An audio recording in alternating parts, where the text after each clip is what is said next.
if you look at here, you see I have with me today, I have 4 children, but I have with us today my 3 sons. My 3 sons. Some of us are old enough, as I look around our studio audience here today, our church studio audience, some of us are old enough to remember. Y'all are old enough to remember. If you go on MTV, you'll see not MTV, Me TV, that shows all the old stations. Okay, there was a sitcom show years ago in the 60s and even 70s. It was called My 3 Sons. Y'all hadn't heard it, seen it? No, okay, let me show you the intro to My 3 Sons.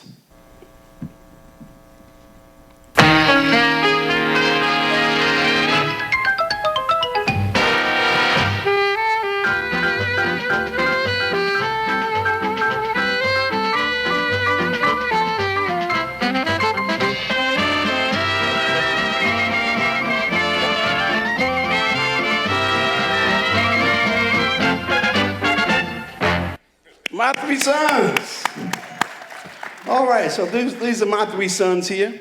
And to my immediate right, sitting at the right hand of the Father, is Pastor Chandler Bailey. He's our youth pastor here at Right Direction Church International. Then my second son, Tyler Bailey Esquire. I found out this week, as a result of talking to his wife, my daughter-in-law, that the difference between Esquire and JD is that you can be a JD, have a Juris Doctorate. That means you complete the law school, have a law degree, but you may not be a licensed and practicing attorney. So you can be a JD and not be Esquire, right? That's right. All right, but now this is Tyler Bailey, JD and Esquire. All right. And he's a practicing attorney, has his own law firm here in Columbia, South Carolina, the Bailey Law Firm. And to my left is my baby boy, who this month just turned 30 years old. Wow. 30. Boy, my baby boy just turned 30 this month, Daniel Nelson Bailey. And Daniel is an international professional basketball player who happens to be home now because of the pandemic. But so as a result of that, for Father's Day, I have with me today my 3 sons. And we're going to just talk about, they know what told them what I'm going to talk about, but I don't know what their responses are going to be. So this is live, it's unscripted. And we're going to talk about fatherhood. We're going to have them evaluate me as a father. I hope this turns out good. I hope this wasn't a bad idea. Okay. But let me just start off reading a couple of scriptures, because one of the primary things that a father is supposed to do is to give instruction. When I dedicate children, I always quote Deuteronomy 6, you shall teach them diligently while you walk and while you talk. But Ephesians 6:4, it says, and ye fathers, provoke not your children to wrath, but bring them up in the nurture and the admonition of the Lord. That's talking about fathers teaching their children without exasperating their children. And then Proverbs, the 1st chapter and verse 8, it says, my son, hear the instruction of thy father, and forsake not the law of thy mother. And then Proverbs 4, verse 3 and 4. And Solomon says, for I was my father's son, tender and only beloved in the sight of my mother. He taught me also and said unto me, let thine heart retain my words, keep my commandments. So as we start off our discussion today, one of the primary things that a father is supposed to do is to give instruction. And the other reason why I want to do this today is because each of them now are fathers. And each of them have a son, and Chandler has a son and a daughter, and soon to have another son. Okay, they have this now from the perspective of having been a son, and being a son and having a father, but now they also have the perspective of a father as well, even though their children may be young at this point. So from the standpoint of instruction, let's start off this discussion by me asking you, what instruction have I given you that sticks with you today? Maybe that I did, that I continue to give. All right? First of all, I want to say Happy Father's Day to my dad. Happy Father's Day, Dad. Thank you. For myself, of course, my brothers can tell you as well. One instruction I think that you've given to me that stuck with me right now in this moment is in the area of finances, tithing, as far as placing God's house first. I think you always instructed us and you shared God's standard on finances really well growing up. Okay. Yeah, one thing I would add is that a lot of times I may evaluate situations about doing things purely looking at it from a business standpoint. And one thing you always remind me is, did I pray about it? So I think you always turn us back to the Word, regardless of how practical something may be, to pray about it, seek God first, and still do your own analysis and everything else you should do as well. And sometimes we have to have a healthy blend between the natural and the spiritual. Yeah. I would say being a man of your word, integrity. You know, I remember when I was a kid, my first lesson from you on integrity, I don't know if you remember or not, we was in the store. Like, I asked for some Skittles, and you told me, what if you put the Skittles in your pocket and walked away with it? And I was like, why would you even, I'm a kid. Like, I don't understand. You was like, always do the right thing when nobody's watching. I was like, probably about 7, 8 years old, So Okay. That's He one would thing remember I say. Skittles story because he was addicted to Skittles as Yeah, a I kid. was. So I would just always say, be a man of your word, and be a man of integrity. Okay. What lessons are you concerned about or think that you're going to make sure that you teach your sons and your children? And Chandler, you're already well into this by about 11 years. I guess faith is very important to me because I feel like faith built our family. Faith built our family. And so, for my kids, it's taking something that does not exist, but you see it in your heart, and really believing God for that, and giving God an area of your life where you work your faith. Just the other day, Alina wanted several things for her birthday. We're celebrating Alina's birthday this weekend as well. Her birthday is actually on Tuesday. And she asked me for something, and it's beyond my reach naturally. But in those moments, I tell her, I'm like, this is good, keep this. Do you really want this? Yes, Daddy, I really want this. All right, well, talk to God about this. Pursue God on this. Pray about this. And to be honest with you guys, what I learned about faith is less about her actually getting it. It's about her communicating with God. So, what I realized about what I learned from you and my own exploration is when I'm believing God for something, my relationship with God becomes more intimate. He's also able to talk to me about other things going on inside of me. So I really believe faith is so important. I want to keep that in our family, keep that in my kids, and I take that very, very seriously when it comes to faith. I would like to ask a question of my more senior fathers on the stage. Me and Daniel, we both have babies. My son's 8 months. I believe Daniel's about a year and some change. But what do you do to make sure that you're taking time to really teach your kids rather than just going about every day and expecting them just to catch on to things? You want? Go ahead. Well, for me, I realize there's moments. God, you walk with your kids. Like the Bible talks about walking with the Father. We walk by faith and not by sight.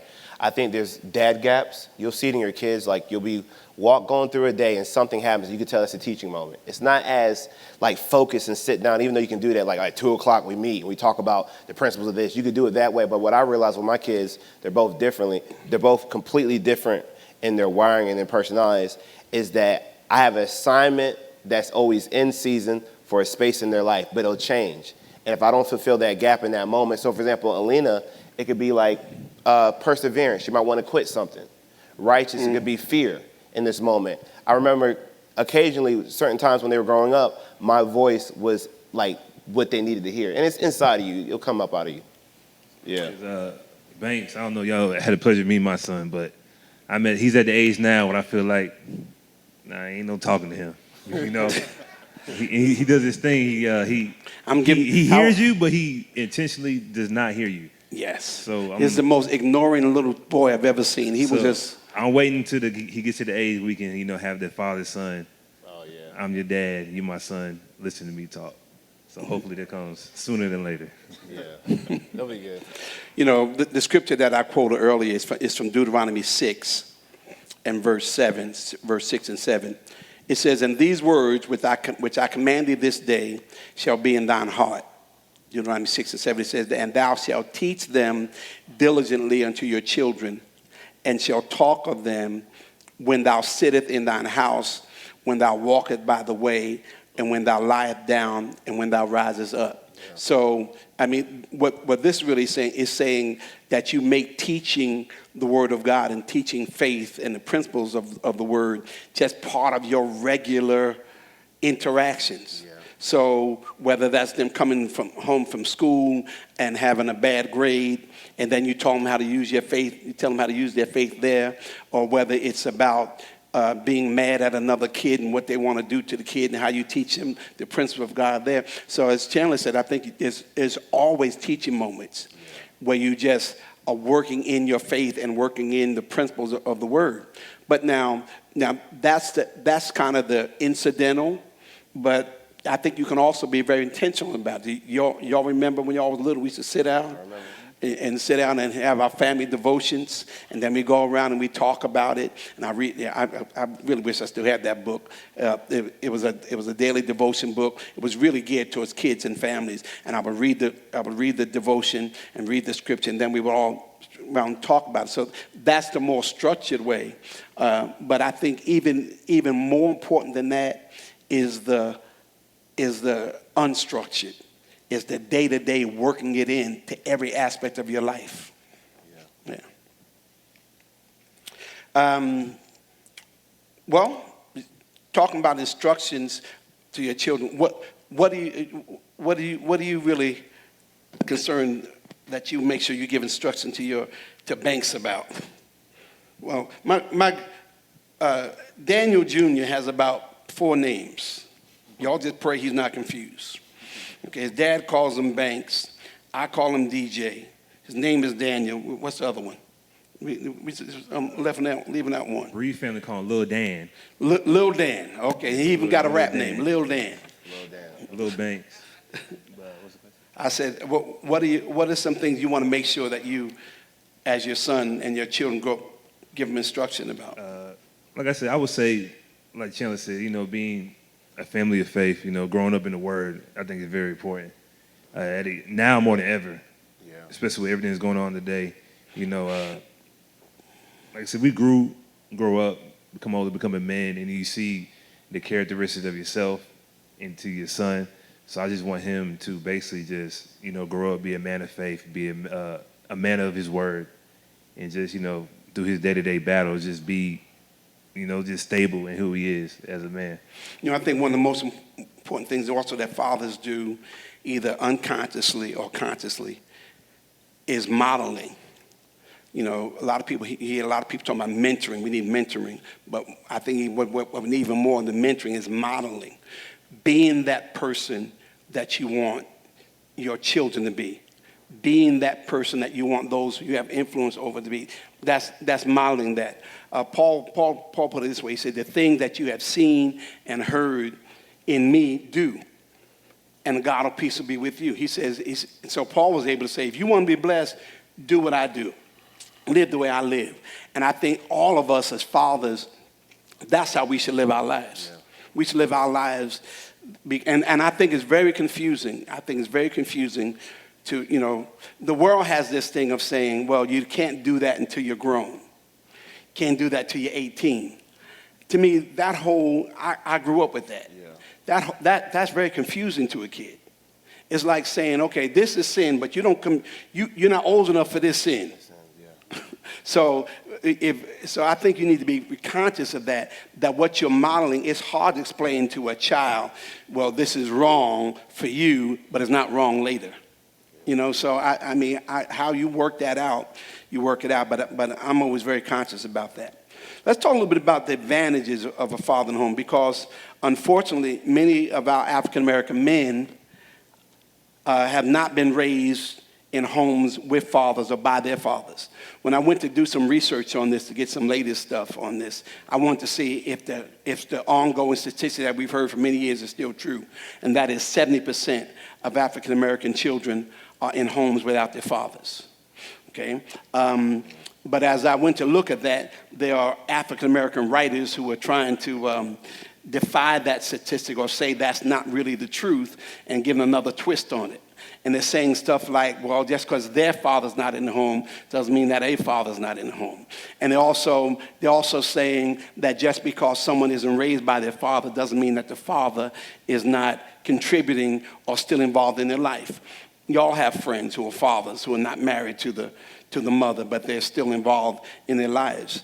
But still, I still think the best thing, God's best, is for a child to be raised in a home with his mother and with his father. Yeah. This is a June 17th, 20 article from I'm not sure if it's an online magazine, but I saw it's called the Washington Informer. And this is a guy trying to correct these statistics about 70% of African American children being born or being raised without fathers. He said, for the record, America has witnessed the outstanding contributions of many black men who reached unprecedented heights even though their fathers did not live in their homes, including Barack Obama, U.S. Supreme Court Justice Clarence Thomas, Dr. Ben Carson, baseball great Jackie Robinson, playwright August Wilson, Stevie Wonder, and Malcolm X. Statistics from the National Fatherhood Clearinghouse show that close to 70% of all births to black mothers are non-marital, giving rise to the stereotype that black fathers are largely absent. However, while black fathers are less likely than white and Hispanic fathers to marry their child's mother, many continue to parent through cohabitation and visitation, providing caretaking and financial and in-kind support. But I still think, now, so y'all know my story. My mother and father separated. Probably, I don't remember my father ever living in the house with us. I think they separated when I was about 4 or 5. My father became an IV drug user. And so my mother said, she used to say, I can't deal with that stuff. That's what you call it, that stuff. I can't deal with that stuff. And I remember my mother always saying, I love your father, but I can't live with him because he became a heroin addict. When he became a heroin addict, I mean, he started stealing everything. He was in and out of jail. And so then from the age of like 9 up until, I was out of the home going to college, there was a man in the house, my mother's boyfriend, who she lived with, but who was not a father to me on any level. So I didn't have a father in the home, and he was out in the streets and back and forth and in and out of jail.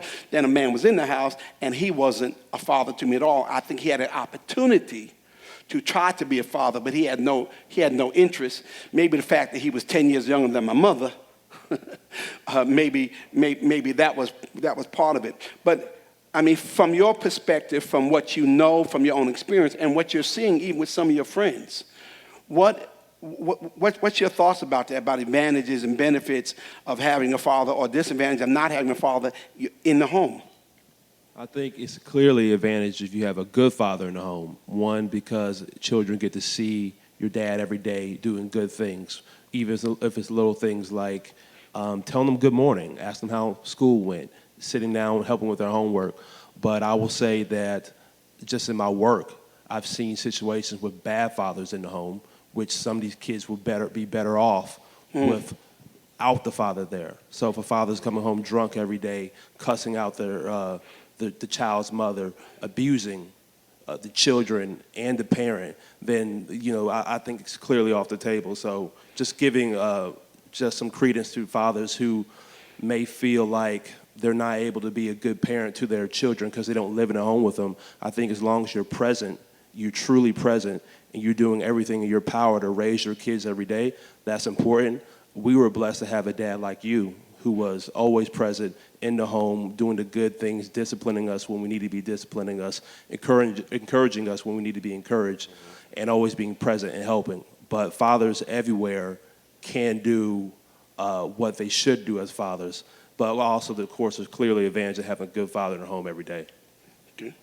Well, y'all want to jump in on that? Yeah, I think the power of presence with being a dad in the home, like Tyler said, you could be in the home and you could, like that father he's talking about has a negative effect. His over presence, like because he's so negative, that dad is destroying the home. But you could be in the home, not be like that, but you could be not engaging and not present. Like whether you're sitting in your man cave all day long, or you don't want to deal with the kids, or you let the mother do all this, and that could be damaging too. But for my example, in our home, we were blessed to have a father who engaged, who was present. I remember times you would come up and play video games with us sometimes, or you'll check in with us, or wrestle with us, or just do different dad stuff. But I will also say, as the child grows up, you get to see your father respond to stuff that's tough in life. I think that's the thing. Versus coming back at the end and your child has to tell you, this is how my day was or whatever, and you're still able to hang out with them because you have them for the weekend and you're doing the best you can. But for a father who might be contemplating, should I stay in the home? It's pretty tough. I believe here's the bonus part. Your kid gets a chance to see you go through highs and lows. I think part of being a man is not just the high moments, it's going through the low moments. And with you, I was in the home when you got fired from your job. I was in the home and saw the marriage and saw mom pray for you and see the interactions. It was the stuff. So when things get tough in my life, I don't feel like fleeing. I know how to fight. And then I also have the faith to emotionally engage in what's going on. Like, you don't have to have all the money in the world to be a good dad. You can still teach your kids financial principles of savings, of little by little, because you're actually growing little by little in front of them. Right. And they're watching you handle your money. They're watching you.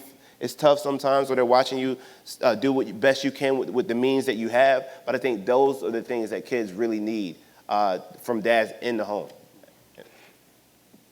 Just to kind of piggyback of what everybody said, kind of ask you a question in a way.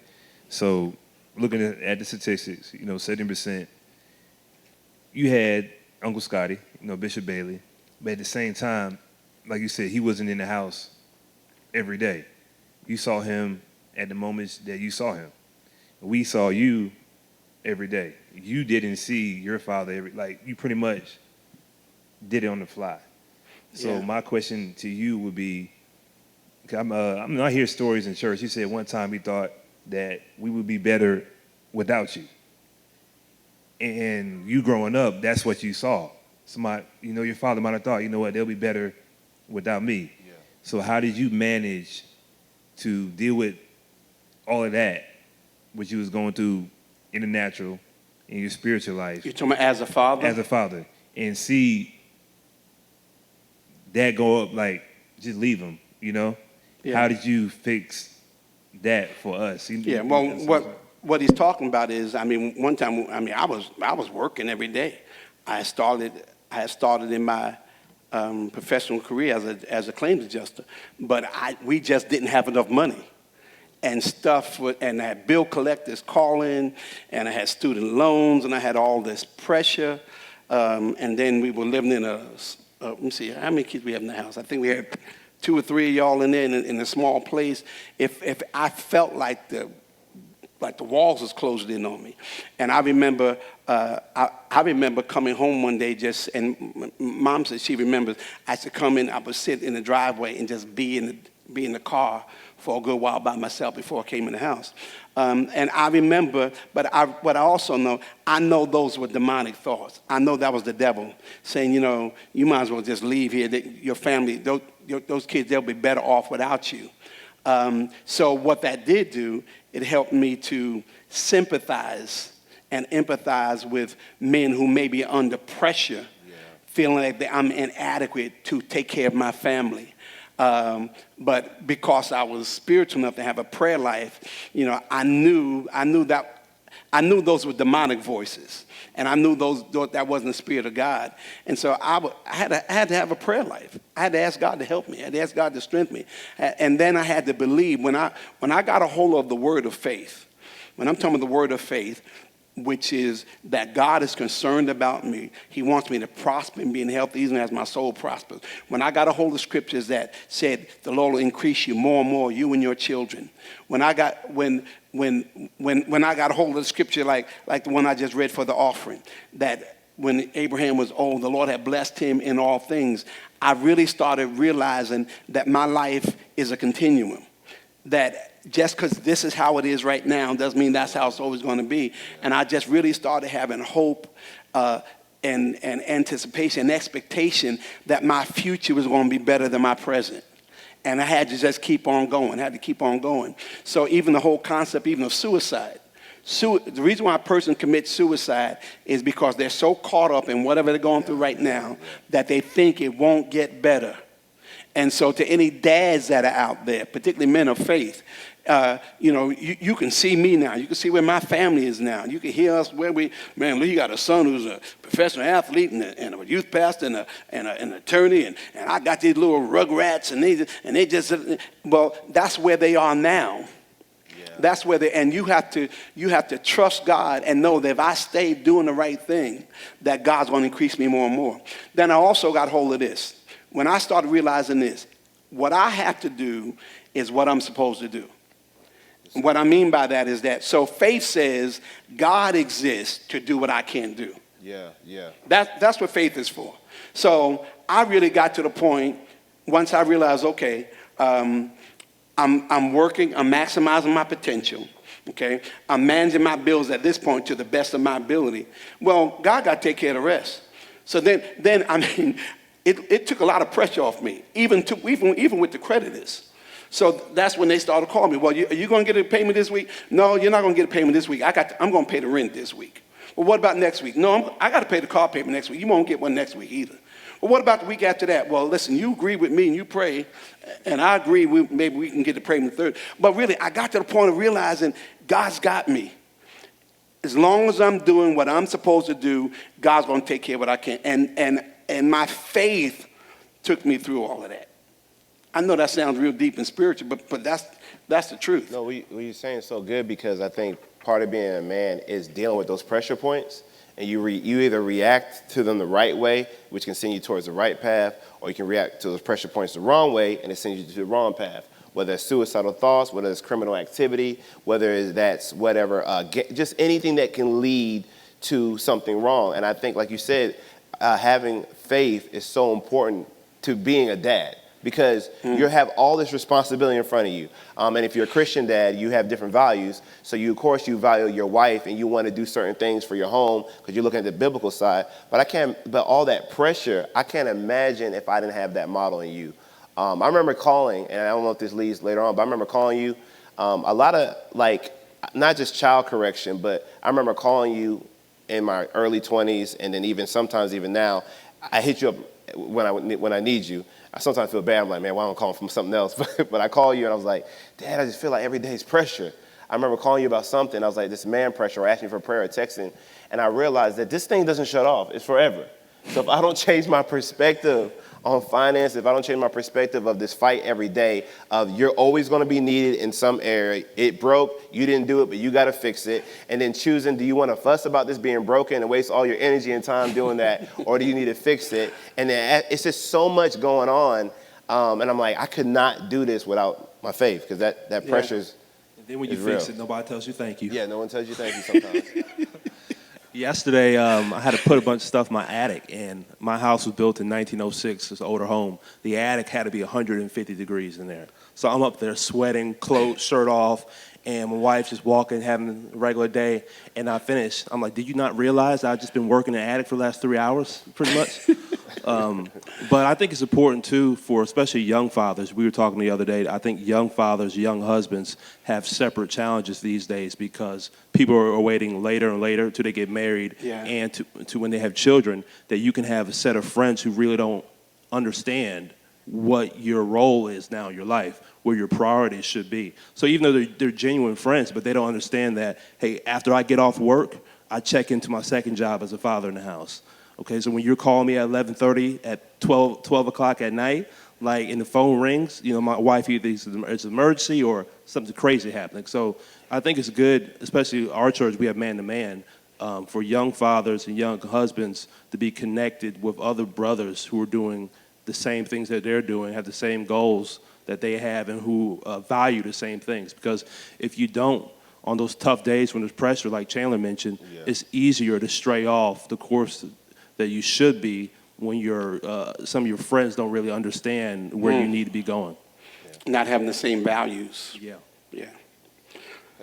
Go ahead. I just want to say, I feel like being a dad today, and you could tell me this, and this might be a question, I think that being a father today requires more emotional intelligence than it did in y'all's day of being a dad. Without a doubt. I think women demand we have more emotional intelligence, because Oprah changed everything.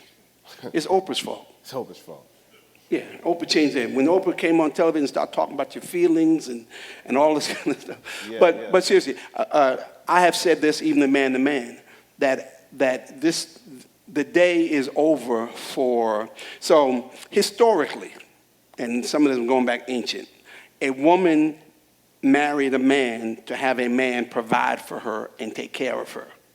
Okay, I mean, historically going back, they were probably less likely to be educated. They were probably less likely to be in the workforce. If they were in the workforce, less likely to have a job that could really sustain the family. Well, all that has changed now. And so a woman, particularly our women, when I say our women, I'm talking about African American women, in many cases, sometimes they're higher educated than the black men. They can command more money than the men. And so the whole thing of thinking that you're just going to get respect just because you bring home the bread and the bacon, no, many times they bringing home the bread and the bacon and the eggs and everything else.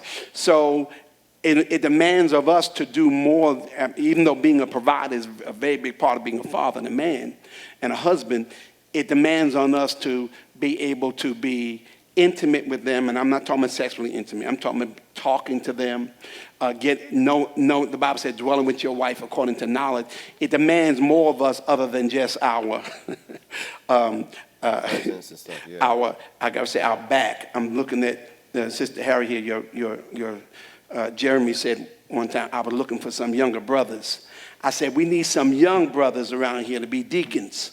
And we need young brothers, I said, because our older men, they're getting older and they're weak. And I'll never forget it. Jeremy said, I hope you need more.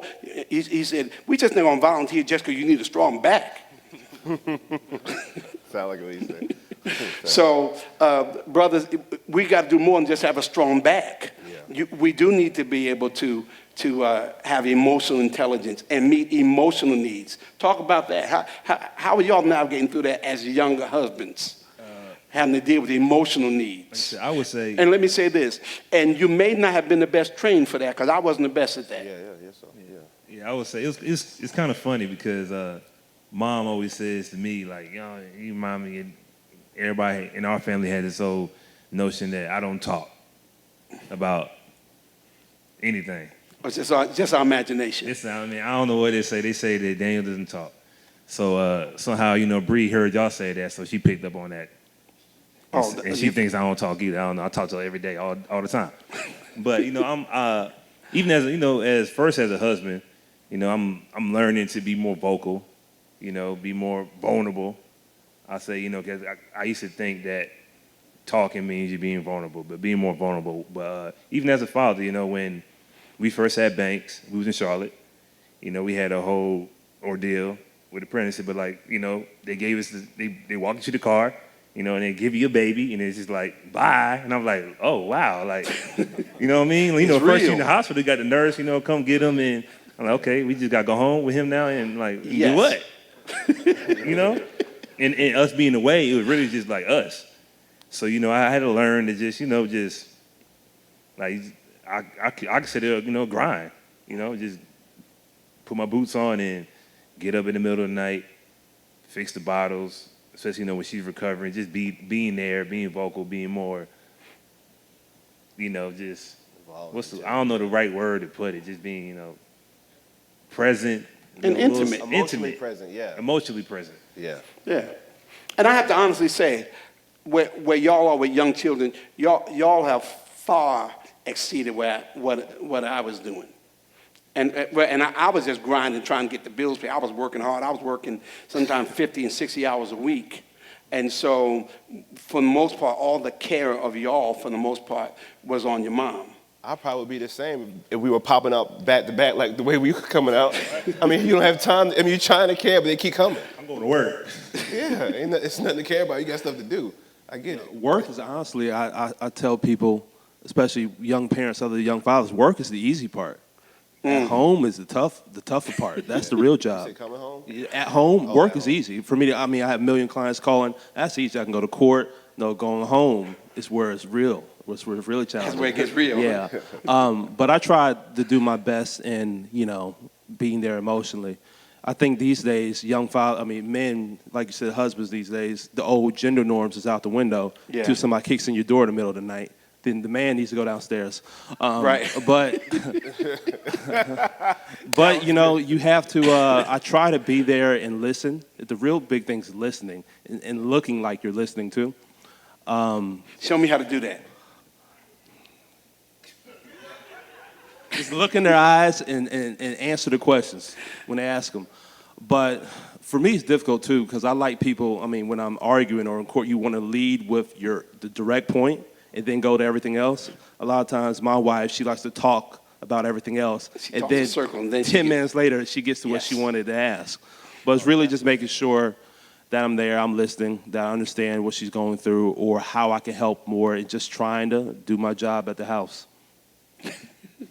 Now, here's a little tip for women and wives to keep the man engaged with what you're talking about. I know it sounds, get to the point first, would be great. and then back into it. Then back in with details. Say, I want to talk about this. We need to make a decision about this, and then back. But all this flying around, we don't know where this is going, where this is landing. We try to figure if we're in trouble. That doesn't help. If you can get to state the point and then go back and give your evidence. Don't y'all think that'll help? It would. Yes, definitely. See, yeah. Let me see. Let's talk about, because I see our time starting to wind up. All these issues right now of social justice, social injustice that we've been seeing as a result of the killing of George Floyd, Ahmaud Arbery, right? Ahmaud Arbery, Rayshard Brooks, and so all these things have really been in our forefront. And y'all as young black men, African-American men, I've told y'all, I'm going to share something here. I've told my kids this. Now, don't try this at home. But I told y'all, when I was a kid, I remember having community police as a little boy where they were riding horses, and we had particular police assigned to the neighborhood. And then we would pet their horses, and they knew us and all that. And so it was really a community policing kind of thing. Then when I was a little kid, when I lived in Price, I'd run through the park. I used to tease the cops. Okay, so there was a hill here, but the road went around the hill. And so I would be walking through the park by myself and see the cops coming. I would start running over the hill, and I would start saying, "Run!" It would be by myself, and I would run over the hill, and then they would put the lights on, and by the time they came on the other side, I'd just be walking down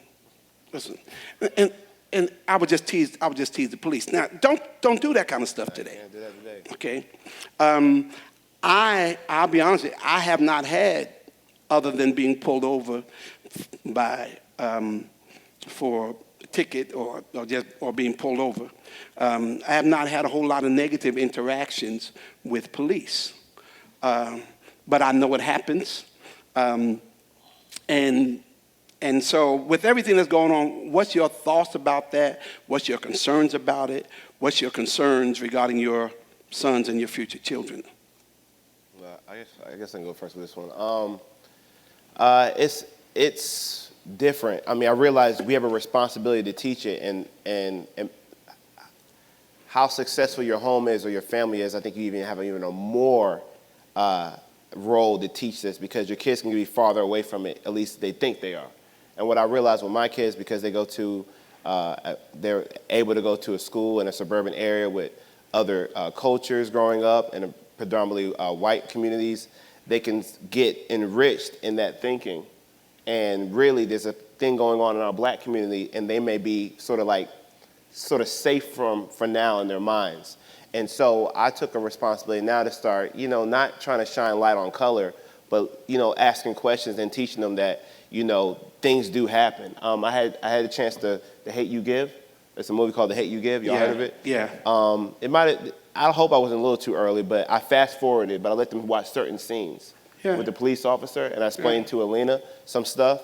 And they were like, why would that happen? Why would they do that? And I'm like, there's some areas where people's mindsets are different. So I believe you have a responsibility. And one of my biggest concerns is them to be naive and then be caught off guard, because that would be, for me. So he's saying damaging. you're trying to teach them the awareness Yeah, just awareness, not of, fear. of what goes on and what potentially could go on in black communities, and because they're African American Yeah. kids. Yeah, kids. Especially with righteous, just important, like, hey, when you try to sit towards the front, sit in a place where the teacher can see you. Raise your hand. Don't try to mix in the background. Just small things to set him apart. But I realized at the end of the day, why am I teaching him these things for him to stand apart? Is because I know that he might be overlooked. Sure. Even in a school where he might be the only black kid in the class, he still might be overlooked. Or he might be seen as like his hoodie. Like, it was cold outside. And I realized, I was like, all these other kids can wear their hoods, right? They get out of their parents' cars. And I teach righteous, I say, hey, righteous, when you go through those doors, I need you to take your hoodie off. And it's only because I know in American society, the hoodies with the black man has been taught with a negative situation where potentially a white kid just trying to stay warm. And it's not everywhere, but that could be a factor. So things like that. That goes back to our roles as a father. And my wife was saying that she's scared when I walk outside the house a lot of times. I am too. And I've always said, I've never been scared walking outside the house. But now that I was walking through the neighborhood the other day, and I was thinking, I did worry. I was like, I have a son now who has to walk in this world too. I know how to take care of my own self. I was raised to de-escalate a situation when you're pulled over by the police, not to do anything that's going to escalate the situation, which could lead to me being the one shot.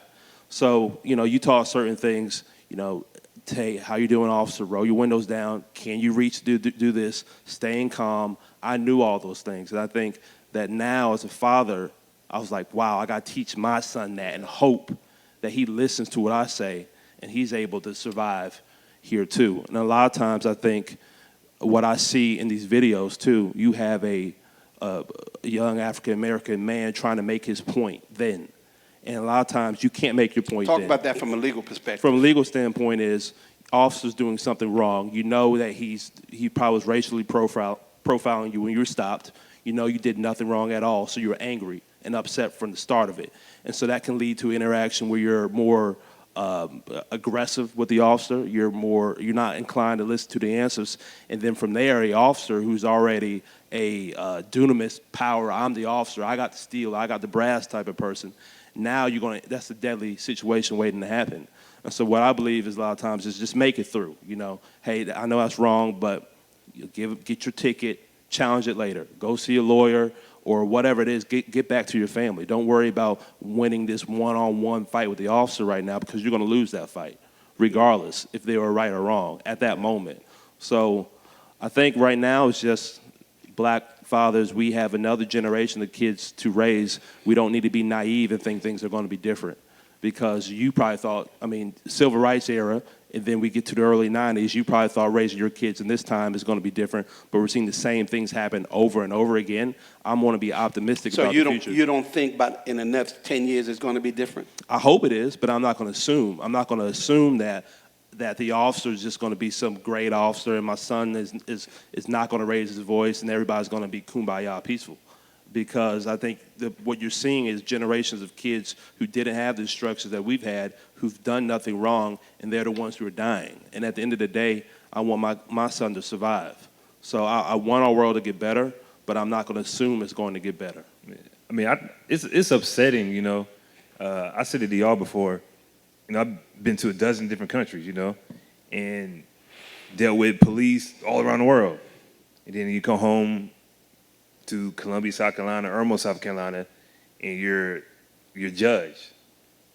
Situations, you're like, well, I done been literally an outsider in a different country, dealt with police, and the whole situation was different. And you come home in your own backyard and you're treated like an outsider.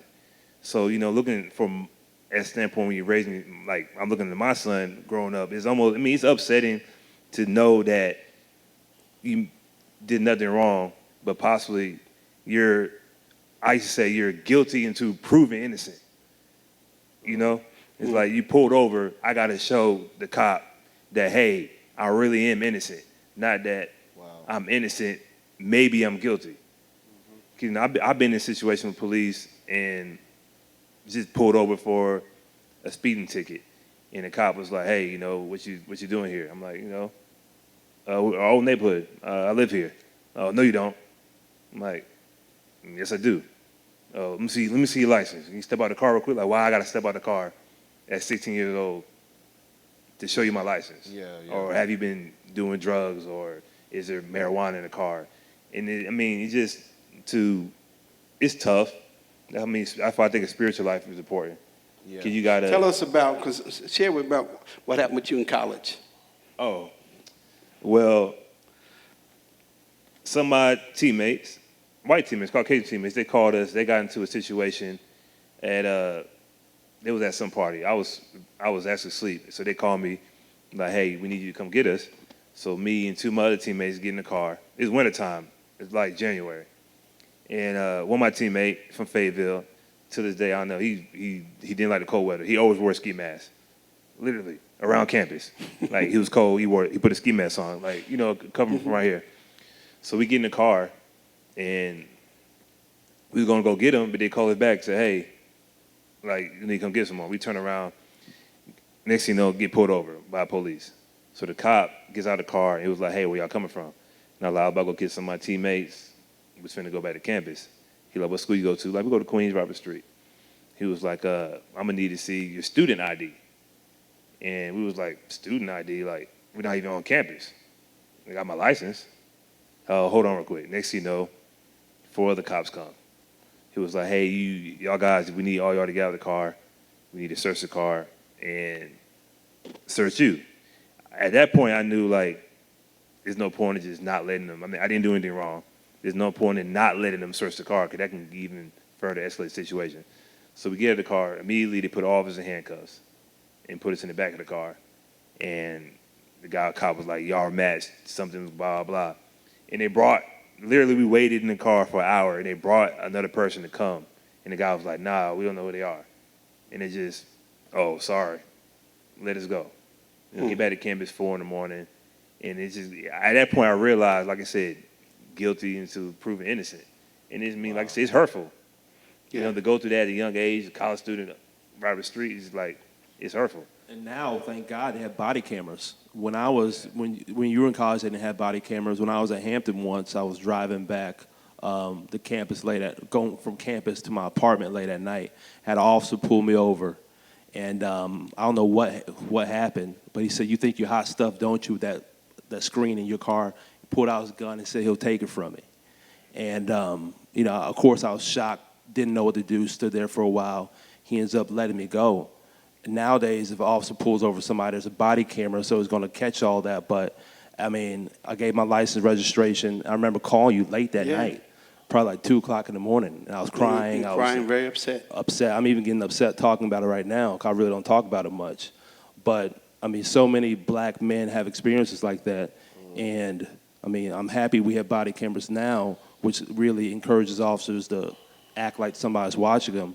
But I could have very well been in that situation if I would have reacted, if I would have jumped, if I would have did something else. Because the natural reaction when somebody, threatens you is to react. I could have ended up dead, and there could have been some made-up story about me. I was aggressive, or I reached for something, or who knows, it could have planted something in the car. Nobody was there to watch them. It was an empty parking lot late at night. And if I didn't have parents who were really pressing the issue, I could have been another statistic, another story. So...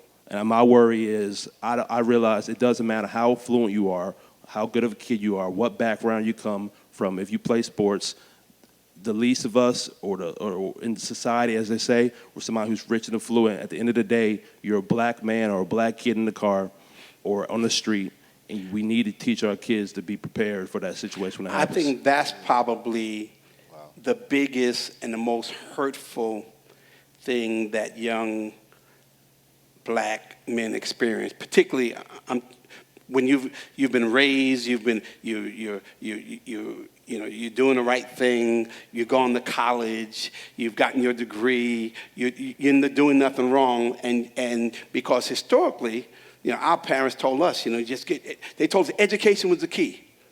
Okay, many of the officers remember, education is the key. And then if you just got your education, that almost going to put everything on a level playing field. And we found out for African Americans, that's not necessarily true.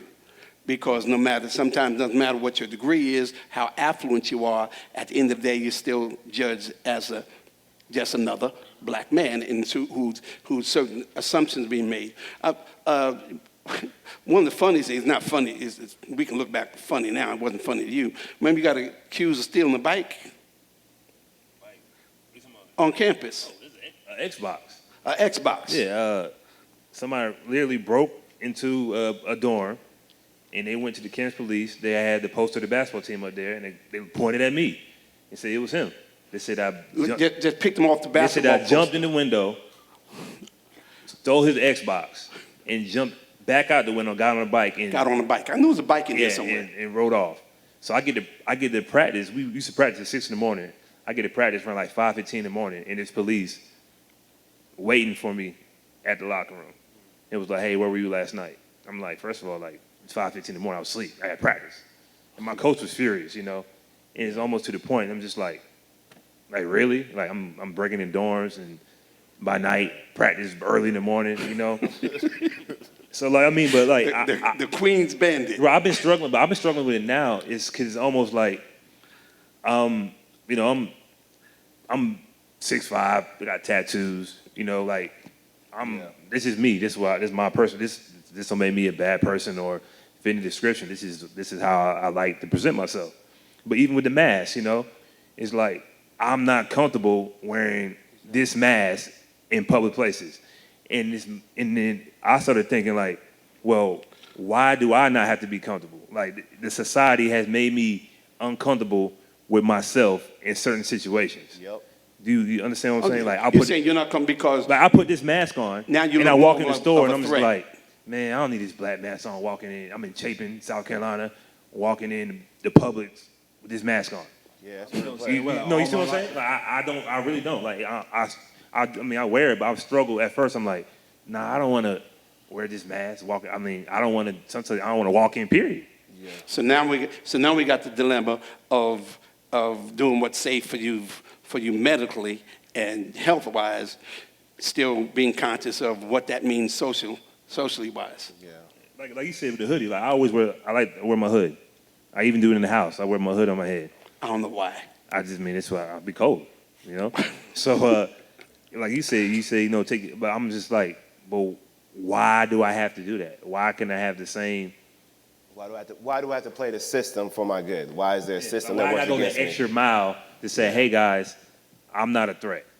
I'm not a threat. I play the game though. I mean, I don't want to do it either. Like a lot of times, I will tell my wife, I'll have a jacket. Y'all know I don't dress like this all the time, but a lot of times I say, hey, I have to put a jacket on. I have to do this, whatever it is, because it's just the way it is.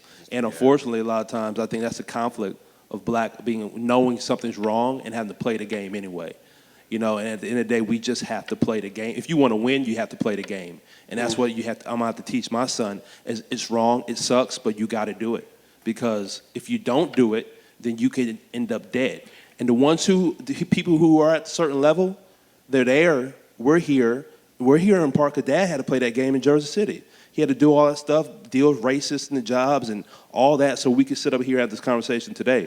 So we have to still encourage our kids. They have to play the game. And hopefully, because we're dealing with a heart issue at the end of the day. Implicit bias, they see a kid. I mean, statistics show if you see a black kid around 12 years old, most white people think they're like 18. So when Tamir Rice got shot with the toy gun playing around the neighborhood, and I'm riding in my neighborhood, I see some white kids running around with toy guns. They're not getting shot. It's because when the officers pulled up in Cleveland, Ohio, in the inner city area, see a 12-year-old kid playing with a toy gun, they thought it was real in their head. Because they've been trained about black people being dangerous and aggressive and violent. They saw a threat, unfortunately. So that's why we can't wear a hoodie. For my son, I hope when he gets of age, like the conversation is going on now and people recognize, I hope in that by the time, I hope that changes. And that's why I said to you, when you talk about, because I feel like millennials, we heard the stories, we heard this, we saw y'all struggles, we learned about the history, and to see that now, it's like the outrage is and that's what's going on. And that's what's going on, These kids now, we saw y'all struggles, we heard y'all struggles, And then it gets to the point, everybody's like, it was 2020. Like, I don't want to play this game no more. like you said, education is key. You know, everybody go to college. We don't need college anymore. It's a different day. But okay, what's the key now? Oh, do this, do that. We did that. So now it's just anger and frustration. So Yeah, talking about, and that's what we're talking about here for the sake of my white brothers and sisters who may be watching. That's what white privilege is. White privilege is that I don't have to worry about being judged because I have a hoodie on. White privilege is I can walk up here and get just as much respect even if I don't wear a sports jacket. Yeah. Right. That's white privilege. A lot of people think we're talking about white privilege is economics because, I mean, they're white, and I'll be honest with y'all, as a result of being a social worker and as a result of being claims adjuster who had to go into deep rural areas, you really ain't seen poor till you seen white poor. I mean, now I don't mean to harm y'all, but black people seem like we have a certain amount of dignity trying to fake it. No, when you see white poor, you see white poor. And so I understand many of our white brothers and sisters are in no way were privileged economically, but they were privileged just by the fact of not having to have certain barriers because of their skin color that we automatically have to overcome. That, like you said, and you know, because you're in the legal system, you have accepted I need to play the game or play along with the rules, whatever. But there's a whole generation who's saying, I'm not playing the game anymore. And that's why they're I'm protesting. tired of playing the They don't game. want- they're I protesting shouldn't have against to that. play the game. Yeah. Everybody else don't have to play the game. So that's what's going on right That's now. what's going on. And I'm with them too. I'm supporting. That's why I'm representing peaceful protesters and all that stuff, right? But I think that I understand them. Everybody's tired of playing the game, and once all this protests go away, 6 months or a year from now, and everybody all the companies have taken their Black Lives Matter stuff down, we're still going to be dealing with heart issues. And so when stuff goes down, we got to be prepared to understand. I know you're tired of playing the game. I know you're frustrated. But do you want to be able to move up in life? Do you want to do so? You got to play to a certain extent, and then you got to select. You got to play chess.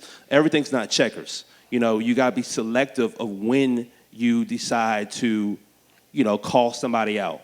Or so when an officer pulls you over wrong and you're in a dark alley, that's not the time to say you're tired of playing the game. You have to play you got to play the game at some point. And I'm with it just so everybody understands that I agree and I'm angry and I'm tired and I'm frustrated too. But I can't get too tired that, as a father and as a husband, that I'm not concerned about coming home at the end of the day.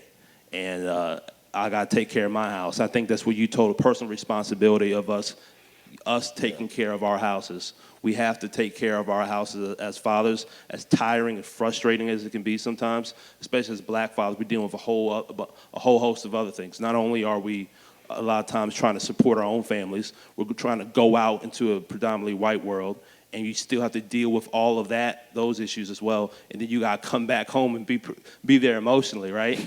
Yeah, all that. And then you got to fix stuff around the house, and it seems like a thankless job a lot of times. But I think that's why it's important that we have. Welcome to fatherhood. Yeah, I think it's important Husbandhood, all of that. why we have brothers we Yeah. can lean on, fathers we can lean on, other brothers in the church, because we have a lot on our shoulders. And y'all will realize when y'all kids get older, that you'll feel that weight, you'll feel that feeling as you tell your child to do something, because you have to teach them the game. You'll see the innocent reaction, like, Dad, why do I have to do that? Or why am I have to worry about that? You realize that part of the privilege is they can just be a dad. Like, there's no other system you got to teach your child to be prepared for. And that's crushing sometimes too, because you have to like my friend who's a pastor, he was telling he's a white pastor, he was telling his white congregation, he was like, white privilege for us, he's like, I don't have to have this conversation with my son the way Chandler has to have a conversation with his son at 5 years old or 6 years old or 10 years old. Like, the privilege to be able to, a child can just play with squirt guns or do these different things, and part of their experience, or react emotionally. Calm down, Billy, where Jerome has to get his emotions together by a certain age or he's going down a pipeline. All these different things that we have to deal with as dads. Like, I realize I instinctively know that I have to really get righteous emotions down a certain path. I already know. Because half of my battle growing up, I grew up in a good home, but my emotional outbursts in that system sent me down the wrong path, hooked me up with the wrong people, mixed me in with the wrong culture. And that's because I didn't have my emotions in control. So a lot of that wasn't even me, coming from the background. It was just me being a young teenager. Whereas another kid from a privileged skin color has these emotional parts, but they know his mom because she's at the YMCA and they all, like all these different systems in place. So They get to be boys being boys. Yeah. We don't get, our kids got to be men. Our kids got to be men at a certain age. They don't get the benefit. Like a lot of times we're at the lake hanging out. I see a bunch of kids blasting music, Yo Gotti, Gucci, having a good time. And I'm thinking, when we used to do that in the parking lot, the police are going to come up to us, tell us to turn it down, or somebody calls the police on us. I was talking to my wife the other day, we're talking about instructions and fatherhood and everything. There was a kid who applied for a scholarship, and he was not making eye contact at all. So he was doing a scholarship interview, but he's looking around, looking down, doing a conversation. And my wife was asking me about it. And I remember the article, she wrote an article recently about implicit bias. And studies have shown that African-American men really, they're like 20 to 35% less likely to make eye contact. And that all stems from not having a father, when they meet somebody, say, look them in the eye and shake their hand. So you have a kid who has the right intention for something, and she's like, why? He seems uninterested. He seems like he doesn't care. I'm like, no, he doesn't. He's not uninterested. He's interested. He applied for the scholarship. He's at the interview. He just hasn't had somebody in his life to teach him to make eye contact. And those are just little things which... And, and I don't know his particular situation, but you need to understand, going back historically, for African Americans in this country, black people weren't allowed to make eye contact with white people. But I think that's why fatherhood is important, though. Exactly. Because a lot of young people without fathers, they just struggle with authority, period. Because they grow up not having that, authority figure in their life. You understand what I'm saying? Sure. Like, you're authority figure in my life. So I grew up being corrected. Even when I might feel like I wasn't wrong, I understood that, well, you're an authority. I'm wrong today to you. You see what I'm saying? even when I'm wrong, No, right. really, I might be right, but I'm still wrong because that's how it goes. Higher up. Yeah. So even like the young people with police, like, you might be right, but In this today situation, you're wrong. you need to be wrong. And this is when you can't fight back. You just not, struggling with authority with teachers, police, anything, just through life. Yeah. Well, thank you, sons. I hope this has been helpful to some people. We're going to pray. I still believe, as believers, we got to be people of hope. I think one of the best things that's happening in this environment right now is that people are listening. And the biggest thing I still want to continue to encourage people to do who may not, I'm starting a series next week based upon a statement that was made famous by former President Bill Clinton, and that is, I feel your pain. Bill Clinton was famous for saying that during an interview, rather it was during the political debate where they were going through recession and some woman was complaining about how bad it was affecting her and people losing jobs, and President Bush at the time he was running against didn't know what to say. And Bill Clinton walked towards and said, I feel your pain. He said, I'm more likely to know the person who got laid off. I'm more likely. And what people need to do right now, even if you can't feel the pain, just hear it and pray. And rather than immediately start defending and start saying, no, it's not like that.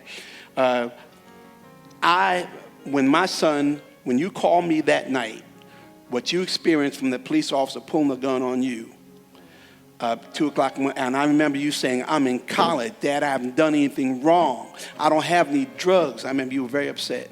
I haven't experienced it. I never experienced that. But at that time, I cried along with you because I felt your pain of going through that. And so this is the time where people need to ask the Lord to help you be empathetic. None of us have felt the pain of giving birth.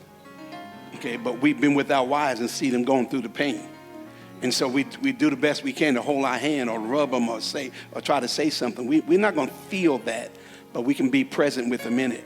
And so I believe that that's what needs to be happening at this time. And I thank God for I thank God for people whose conscience is being raised, America's conscience being raised, corporation conscience being raised. Some of it is going to extremes.